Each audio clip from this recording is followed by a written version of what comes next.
Hi, I'm Cole Dinkler, and this is my project on the 70s. I've learned a lot more about the 70s since I've started this project, but I mostly focused on three major themes. There was a lot of false advertisement trying to sell different toys back in the 70s. Musicians usually expressed themselves with what they wore up on stage, and they became big trendsetters during the 70s. And the 70s was a very experimental time to be making music. For my first interview, I talked to Laurel Dinkler about my first major finding.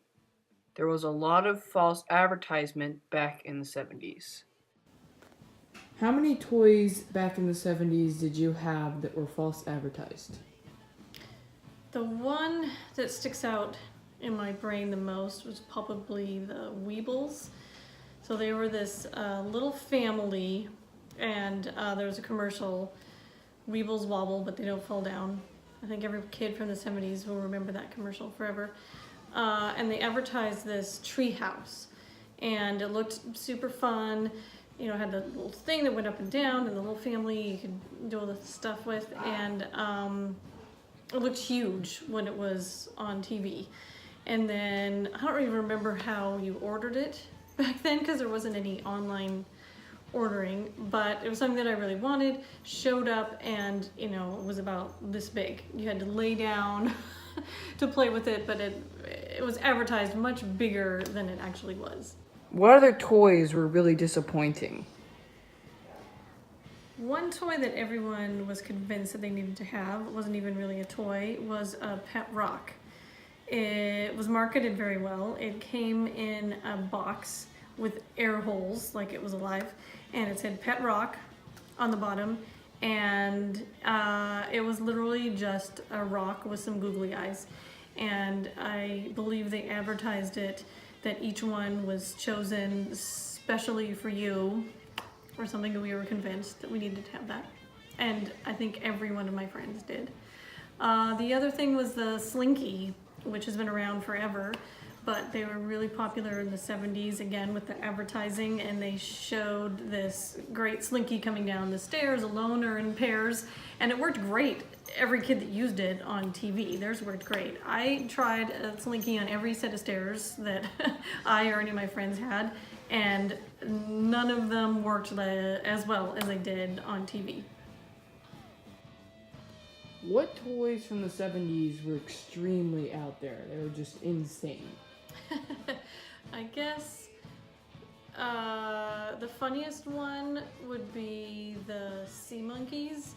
So it was advertised on the back of comic books, and it showed this picture of very lifelike looking sea monkeys, and they had a family with the king had a crown, and it said on there something about that you could train these sea monkeys, and they could be your pets. And I didn't order them myself, but a friend of mine did, and we were so excited because she got this package in the mail, and we went and we got it, and we followed the instructions. Of course, nothing happened. I learned later that it's actually brine shrimp, and so that was pretty disappointing. It didn't turn out anything like the advertisement said it was going to. Another example I found was the Frontier Cabin. What was shown on the back of the comic book was definitely not what you got. What was depicted was a little log cabin that said it was big enough for 2 to 3 kids. But what you actually got was a folded up 9x14 piece of plastic that had the design of the Frontier Cabin printed on it. And it only took shape when draped over a card table or other pieces of furniture. It was also impossible to spend much time huddled inside of it due to the plasticky vinyl fumes. But I didn't just learn about the toys in the 70s. I also researched about the clothing that the musicians wore back in the 70s as well. Clothing or costumes did you wear when you went on tour? Whatever fit. I would go and wear whatever felt comfortable. So how do you think that changed from the 70s till now? There has been a change within over the years, and but basically most of the clothing has stayed the same. Like I could get a guy from back in the days when I was playing and playing now, and there's very little change. Yeah. It was still, yeah. Okay. How do you think clothing showed what the band was really like trying to show? Like the Ramones, they wore really raggedy clothes, and then Freddie Mercury wore really like really out there clothing.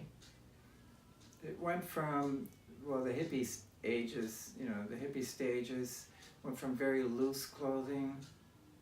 When you're on acid and on LSD, drugs and stuff, which a lot of the bands were on, they wanted to feel comfortable, so they wore loose clothing. And some wore, a lot of people wore t-shirts and jeans, but they still wear them today. And so there hasn't been, but then you can get off on glamour rock and big hair bands like Queen and Alice Cooper, the New York Dolls, and there's a long host of other bands that would throw on extra jewelry, and they would go into the rhinestones, scarves, and things hanging off their belt. And now it's like tattoos showing arms length of a variety, a collage of tattoos, and but overall, jeans and t-shirts are acceptable acceptable back then and are acceptable now. And if you see bands now, you see that they're just about wearing the same things. So that not that much has changed in clothing. There've been several styles, but for singers and so on, you see watch the Rolling Stones, that they've progressed over the years. They really haven't changed all that much in their style of stage gear and what they wear.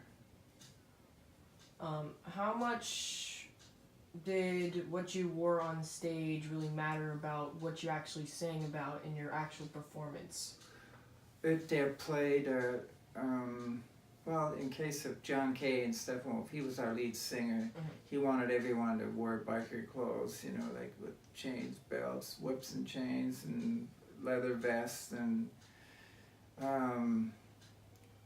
it was more like the Levi Jet Set type of format with,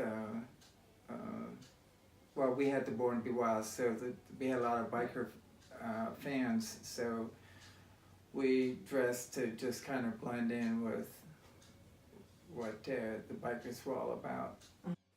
This is my other mentor, Sam Bole, and he thinks that what people wore up on stage has changed a lot over the years, contradicting what my other mentor, Nick, has said. It's funny because now, like, a lot of what people were wearing, like, they were being very flamboyant, colorful, big bell bottoms and huge platform shoes and stuff. And now it's kind of like people do that.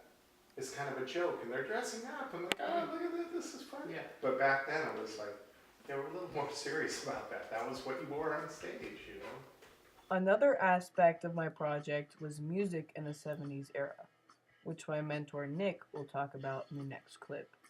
New phases like disco or different stuff like that.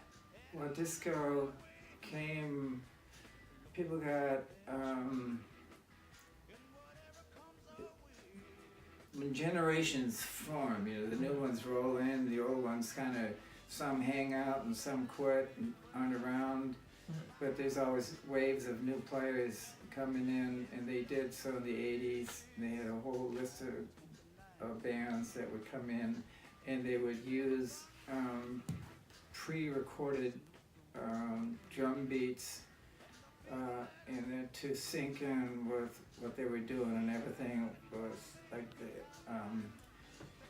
which that kind of the disco led to hip hop, and then hip hop led to well, you have reggae music coming off the Caribbean, and it intertwined with some of the music that we played on the mainland, but it was all like an exchange of musical ideas back and forth, some to lean more towards the island music, and the island music of course incorporated all of the new settings, the electronics and so on, of pre-recorded sounds, music, drum beats, and so on.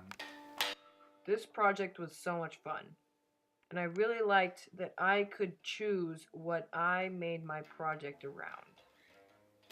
I would also really like to thank the board members for donating their time to seeing what I have made for my 8th grade PhD project.